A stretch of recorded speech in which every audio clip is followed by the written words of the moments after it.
Bonjour à tous, bienvenue sur ASMC. Je passe au tuto numéro 9 de cette série, donc toujours sur les mobiliers SF, que j'ai appelé mobilier SF, donc science-fiction. Et je vous ai parlé dernièrement dans le tuto numéro 8 de cette application Crazy Bump qui va vous permettre de créer donc des textures PBR avec n'importe quelle image, une image de votre choix. Donc moi j'ai créé des images.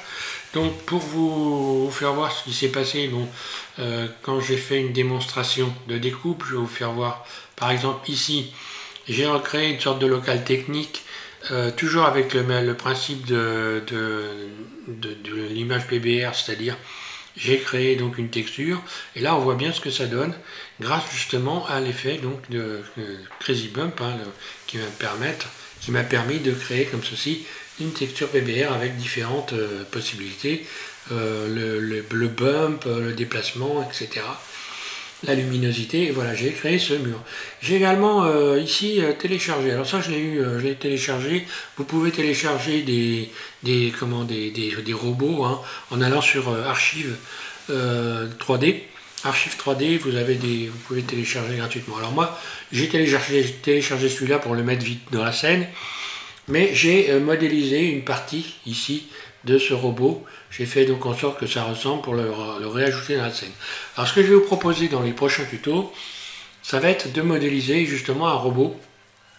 Et je vais me baser un peu sur ce robot-là pour mettre en application, pour faire un peu la synthèse de tout ce que j'ai utilisé comme outil, de la façon dont je les ai utilisés, de la façon dont j'ai modélisé, en modélisant un robot. Donc je vais vous faire voir, j'ai commencé à le faire, il n'est pas fini, donc voilà, c'est pas le même, mais vous aurez comme ça la synthèse de tous les tutos que j'ai fait sur cette série SF, donc science-fiction, et vous pourrez donc après, par la suite, évidemment, vous inspirer de ça pour faire le vôtre, et pas forcément le même que le mien, mais bon voilà, vous allez comme ça, je vais retravailler sur tous les outils, ça va faire une petite synthèse de tout ce que j'ai fait, ce qui va permettre de travailler un petit peu aussi de votre côté. Alors on va voir comment ça marche Crazy Bump, et je vais vous faire une démonstration. Donc je vais prendre une texture, peu importe la texture, et on va s'en servir donc dans une autre ouverture je vais ouvrir une autre interface de Blender, et je vais vous faire cette démonstration. Donc une fois que vous l'avez téléchargé, installé, vous allez cliquer ici sur Open, et vous allez donc ici sur photographe ici, donc vous allez chercher une photo, une image de n'importe ce que vous voulez. Donc moi la texture pour le laboratoire, pas le laboratoire, le local technique, eh bien je l'ai fabriqué. Donc j'ai déjà expliqué comment on pouvait faire, par exemple, créer une texture avec la caméra. Avec la caméra, vous pouvez créer une texture. Vous avez simplement qu'à découper un plan avec justement l'outil Cut que j'ai donc développé dans le tuto précédent, avec lequel je vous ai expliqué comment il fallait faire pour faire des découpes.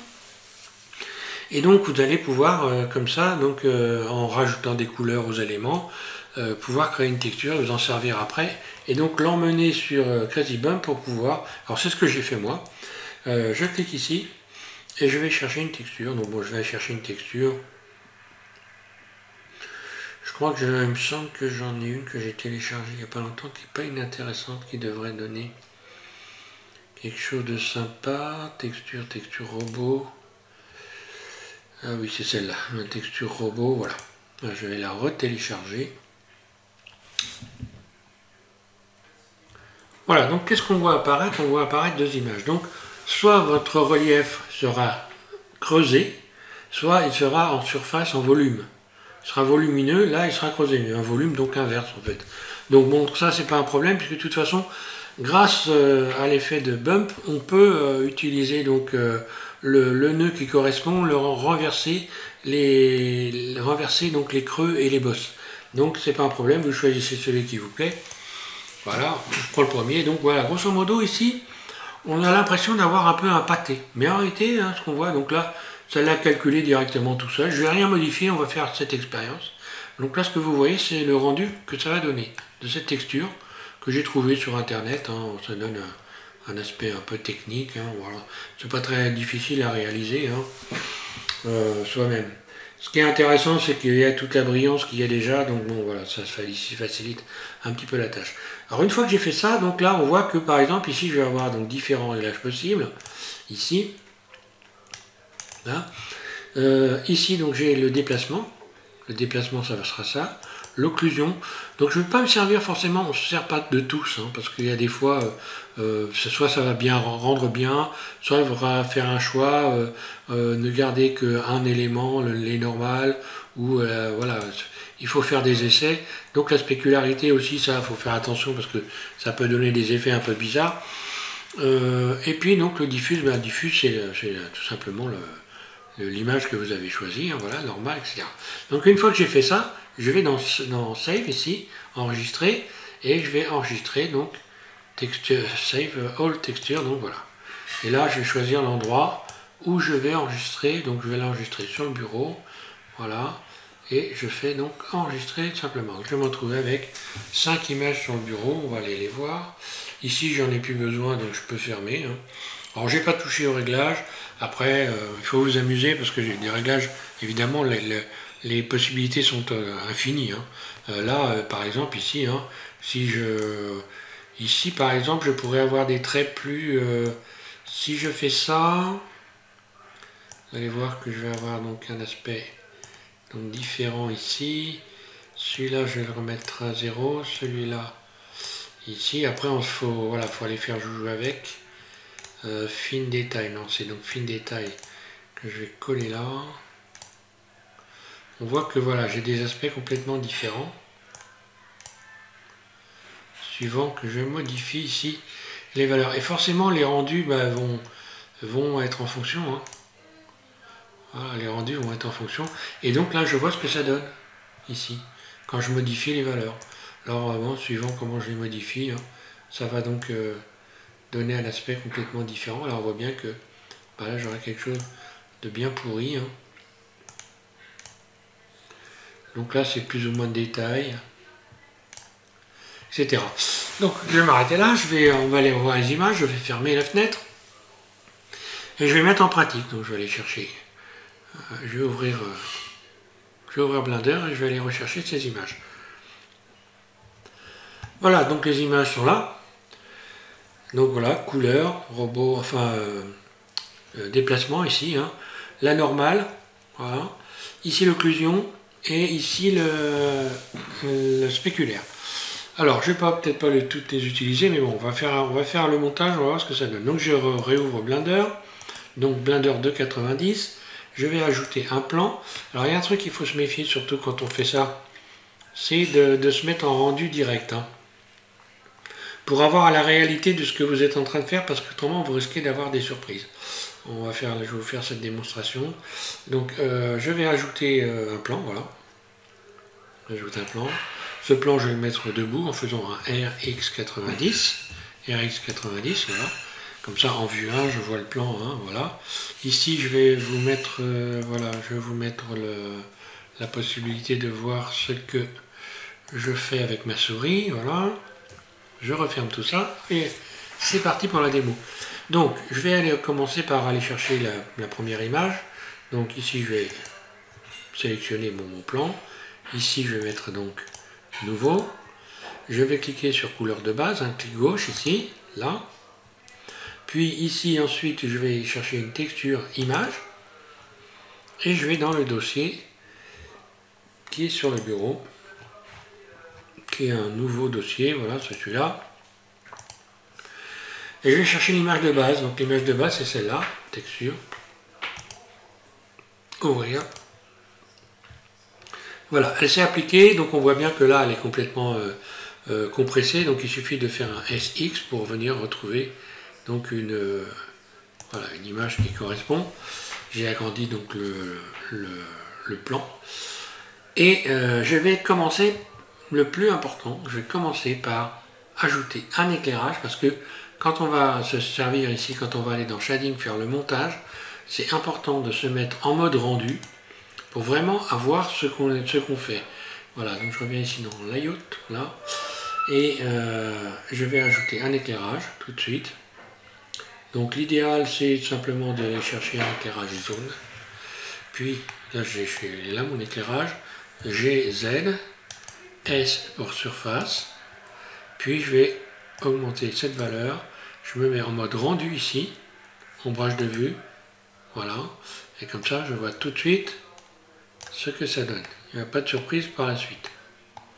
Voilà, donc maintenant lorsque je vais aller dans Shading, ici, là, j'ai ici, lorsque je clique sur le mode de rendu direct, je vois mon rendu direct, et pareil ici. Donc je vais les mettre sur les deux fenêtres, puisque là c'est comme ça, je pourrais voir comme ça en biais et là en face. Je clique donc sur mon plan, et je vais commencer à lui rajouter donc les éléments qui vont me permettre de lui donner du volume, de les modifier, lui donner une impression de réel, plus ou moins réel, de machine complexe. Voilà.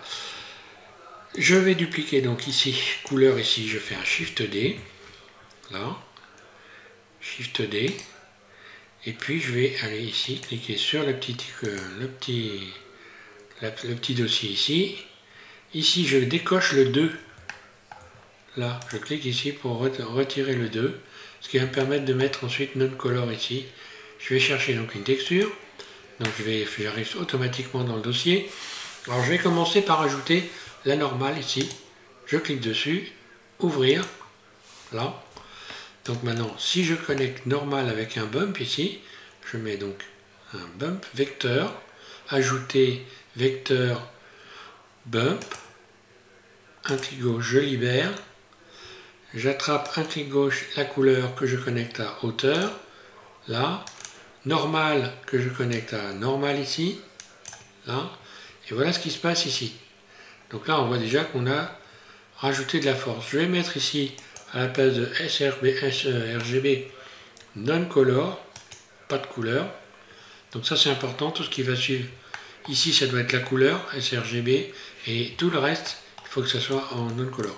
Alors, pourquoi en non-color? Est-ce que ça va simplement accentuer l'effet? Si on ne met pas non-color, eh ben, ça fonctionne quand même. Parce que là, des fois, j'en entends qui... Bon, ça me gave un peu des fois, voilà. Donc on voit que ça fonctionne quand même, mais avec moins d'intensité. Donc il vaut mieux mettre non-color. Voilà. Après, chacun fait comme il veut. Hein. C'est pas une... Enfin, c'est important pour avoir un bel effet, quoi. Quand même. Hein. Donc, une fois que j'ai fait ça, ok, je vais aller chercher donc une autre partie de la texture en faisant un Shift D. Voilà. Ok, ici. Donc quand je vais rajouter une image, ici pareil, je clique sur le 2. Quand je vais rajouter une image, ce ne sera pas en non-color. Je vais aller chercher carrément le déplacement ici. Je clique sur cette image, donc displacement,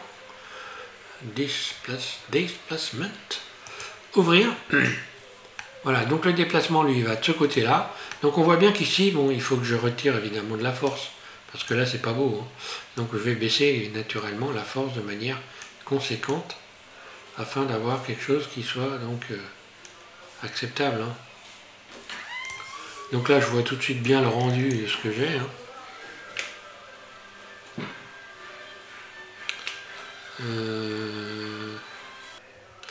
Donc je reprends. Alors ici, en général, moi, je mets... j'ai tendance à mettre 0.03, 0.05, je mets très peu là. On va essayer un 0.08, 0.08. Voilà, 0.08, on voit que j'ai donné de l'effet sans trop déformer le truc, sans trop déformer le... Alors on va mettre maintenant, donc j'ai dit le déplacement ici. Là, donc je vais rajouter, ajouter, donc vecteur déplacement ici. Donc ce qui va me permettre ici de pouvoir régler le déplacement, par exemple. Je vais connecter couleur à hauteur. Et je vais connecter donc déplacement à déplacement. Donc là on voit que directement ça change vraiment beaucoup. Hein. Donc ça veut dire qu'il faut évidemment aller ici chercher donc un réglage qui est beaucoup moins puissant. Mais on voit qu'on a beaucoup de déplacements. Donc après, c'est une question de ce qu'on veut faire. Hein. Si je regarde par exemple cette image de très loin, ça peut être intéressant éventuellement d'en mettre beaucoup, mais bon, Je vais y aller tout doucement et là, je trouve que ça rend plutôt pas trop mal. Là, j'ai un effet qui me paraît assez sympa. Voilà, en ce qui concerne le déplacement. Bon, bah après, on va quand même essayer d'aller rajouter les autres. Hein. Ici, donc, je vais redupliquer. Alors, le déplacement, est-ce que j'ai bien mis non-color? Non. Alors, en plus, j'ai pas mis non-color. Donc, ah, ça va tout de suite, voilà. Donc là, on voit qu'en mettant non-color, il va falloir encore que j'aille refaire un réglage ici. Là. Je suis à 0, donc bon, déjà. Donc là, je vais mettre un 0.05 pour voir. Oui, après, c'est une question d'appréciation, mais là, ça me donne l'impression que c'est pas trop mal, je trouve. Hein. Ouais. Voilà. Donc je disais, ici, je vais aller rechercher une autre image et je vais aller chercher, donc on va voir comme ça ce que ça donne. Spéculaire, donc. Je vais connecter directement la couleur ici à spéculaire ici, là. Et là, je vais mettre non-color.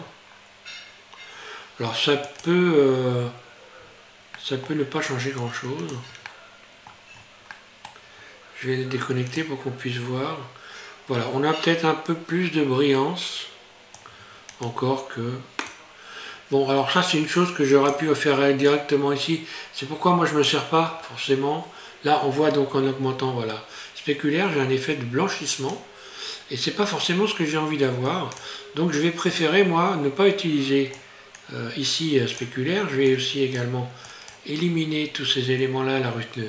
Je vais régler la rugosité ici, donc par rapport à cette fenêtre-là. Puisque moi, je voulais avoir donc un effet quand même... un effet ici pas trop blanchissant, comme ça, c'est pas beau. Voilà. Après, on peut aussi utiliser le mécanique, ce qui va mettre métallique, ce qui va donc foncer carrément le modèle. Donc en alliant le mécanique et le spéculaire, on voit qu'on arrive à avoir une couleur intéressante. Puis en jouant évidemment avec l'éclairage, donc l'éclairage qui est hyper important. Hein. Donc j'en parlais récemment donc avec Jean-Claude qui lui fait des tutos, enfin fait pas des tutos mais des vidéos avec des mécaniques de folie. Et donc on en parlait justement de l'éclairage. L'éclairage c'est hyper important. Et donc là je vais revenir sur la zone, l'éclairage zone ici. On va voir que ici, voilà il est ici, ici il faut penser à ça, qu'on peut modifier les couleurs ici, donc avoir des effets plus ou moins intéressant par rapport à la couleur, par rapport à la force de l'éclairage. Donc ça c'est des choses avec lesquelles il faut jouer bien naturellement. On peut rajouter évidemment beaucoup d'éléments dans l'éclairage. Hein. Je pourrais garder ça par exemple et puis rajouter d'autres éclairages, des lampes par exemple. Je peux rajouter une lampe. Si je rajoute une lampe, ça va changer beaucoup de choses puisque là j'ai un renvoi de la lumière du fait que, voilà, on la voit ici. Hein. Si je fais donc un GY pour la déplacer, puis voilà. Puis disons que je vais la mettre GX, je vais la mettre en bas, voilà. Puis GZ, je vais la mettre ici par exemple. Et je vais la modifier, je vais rajouter une couleur rouge par exemple. Pourquoi pas, on voit que j'ai un point rouge. Je vais augmenter le rayon de l'éclairage. Et puis je vais augmenter la force, on va voir ce que ça donne. Là, je peux créer une tache un peu rouge comme ça. GX et la replacer à un autre endroit, par exemple. Essayer de faire des effets de lumière avec ou alors un rouge peut-être plus foncé. On peut faire comme ça des taches de lumière, ça peut être intéressant de travailler là-dessus. Bleu. Là, c'est un brillant, alors pourquoi pas du blanc. Hein. Voilà. Et puis donc voilà, par exemple ici je pourrais avoir un effet de lumière, une zone d'ombre ici, une zone plus claire là, et tout ça, mais évidemment ça joue après quand on fait un rendu, hein, ça joue énormément. D'ailleurs je vais prendre une caméra, je vais faire un petit rendu vite fait comme ça, histoire de voir ce que ça donne. Là encore une fois il faut aussi s'amuser à faire des rendus avec la caméra, ici voilà, je rajoute la caméra, je fais un CTRL ALT 0 pour mettre la caméra sur l'objet et je vais faire un F12 pour faire un rendu. Je vais faire un F12, voilà. Voilà ce que ça donne. Donc là on voit qu'on a un effet sympa qui ne ressemble pas vraiment à une image. On commence à avoir. Alors après, comme je l'ai expliqué dans les précédents tutos, je pourrais parfaitement commencer à faire des découpes là-dedans avec le couteau, hein, pour donner un aspect encore avec plus de relief, découper les grilles, etc., etc. Donc ça, vous pourrez voir ça, je l'ai fait dans le tuto numéro 8. Donc il suffit de regarder le tuto numéro 8. Hein, si vous n'êtes pas abonné, ben moi je vous conseille d'abonner, puisque vous abonner, puisque moi je développe des séries. Et dans les séries, évidemment, vous allez apprendre beaucoup de choses, vous allez voir beaucoup de choses, enfin, par rapport à ce que je sais moi. Hein. Mais encore une fois, j'ai pas la science infuse. Ceci dit, je connais pas mal de choses, donc ça peut aider vraiment beaucoup de personnes. Voilà. Je vais m'arrêter là pour ce tuto. Et comme je vous l'ai indiqué, je vais passer donc... je réfléchis avant de savoir... Bon, oui, dans les textures, je regarde quand même. Donc là, j'ai le spéculaire, voilà. Donc je ne l'ai pas mis. Mais je vais aller chercher un autre, par exemple, parce que là, il n'y avait pas que le spéculaire. L'occlusion. Alors l'occlusion, là, spéculaire, déplacement. L'occlusion, je vais aller chercher l'occlusion. Alors l'occlusion, c'est pareil, je ne la mets pas. Parce que ça ne fait que modifier l'occlusion, mais pas forcément comme j'ai envie. Donc tiens, je vais mettre l'occlusion ici. Donc pour connecter l'occlusion, il faut aller chercher, si je me rappelle bien ici, donc dans le vecteur,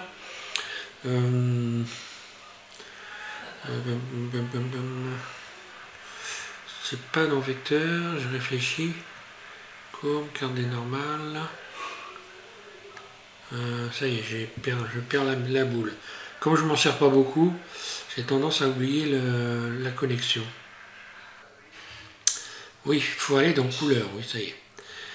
Voilà, dans couleur, mélanger. Donc vous mettez mélanger ici. Puis ensuite, on connecte ici. Et ici, on va changer, modifier, mélanger. Et on va aller chercher... soustraire, différence.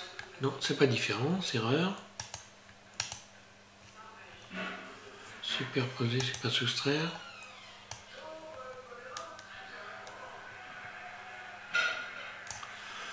Non, c'est pas soustraire. Ça doit être multiplié, voilà. Voilà. Bon, bah on voit que voilà. C'est multiplié, ça change pas grand chose. Je vais peut-être les renverser pour voir. Oui, ça change rien de toute façon. Si, voilà, on a l'occlusion. Donc, côté rendu, ça donne pas terrible. Hein. Ceci dit, ça n'empêche pas d'aller s'amuser. Hein. On va voir ce que ça donne. Si je fais ajouter, par exemple. On va mélanger, voilà. Hein. Donc mélanger, ça va forcément blanchir, parce que de toute façon, là, si on regarde l'image de l'occlusion, hein, elle est blanche, donc voilà. Alors, donc moi, j'ai tendance à pas me servir de ça, et à me servir, voilà. De le faire moi-même, parce qu'à partir de là, l'occlusion, on peut la régler, hein, à partir de cette fenêtre-là. Voilà. Alors, c'est quand même intéressant de pouvoir avoir un bump et d'avoir un déplacement pour avoir un bel effet. Voilà. Après tout le reste ça peut se régler évidemment ici à partir d'ici. On peut s'amuser dans cette fenêtre là et puis également ici dans les réglages. Hein. Voilà. Eh bien je vais m'arrêter là pour ce... Là je vais revenir ici. Je vais m'arrêter là donc pour ce tuto là. Et puis je reprends sur le robot. Donc je vous le refais voir. Voilà, donc là il est en phase de construction. Donc pensez à un truc, si vous faites un... Donc là il n'y a pas encore de texture d'installer. Par contre, chaque élément a une couleur. Donc j'ai mis des gris différents. Hein. Ça me permet par exemple de sélectionner les éléments. Ici, si je sélectionne ça par rapport à la couleur, je sélectionne un élément ici. Et lorsque je vais aller ici, je vais pouvoir sélectionner tous les éléments qui correspondent à cette couleur-là. Donc à chaque élément, j'ai rajouté donc des couleurs, de manière à pouvoir sélectionner d'un seul coup tous les éléments qui correspondent à la couleur. Donc je mets systématiquement. Et ensuite je vais pouvoir, ici par exemple, je pourrais aller chercher, en cliquant ici, je vais pouvoir aller modifier cette couleur en allant chercher une texture d'image éventuellement, ou alors à faire une texture procédurale, à créer une texture donc procédurale, ou voilà. Voilà, donc je vous remercie à tous de suivre AZM6 et puis je vous invite à continuer cette série. Donc le temps que je finisse de modéliser mon petit robot là, et après je vous fais cette démonstration, vous pourrez donc faire la synthèse de tous les éléments que j'ai utilisés dans tous les tutos qui concernent donc la série donc science-fiction. Voilà, vous aurez vraiment de quoi vous amuser. Merci à tous et bon courage pour la suite.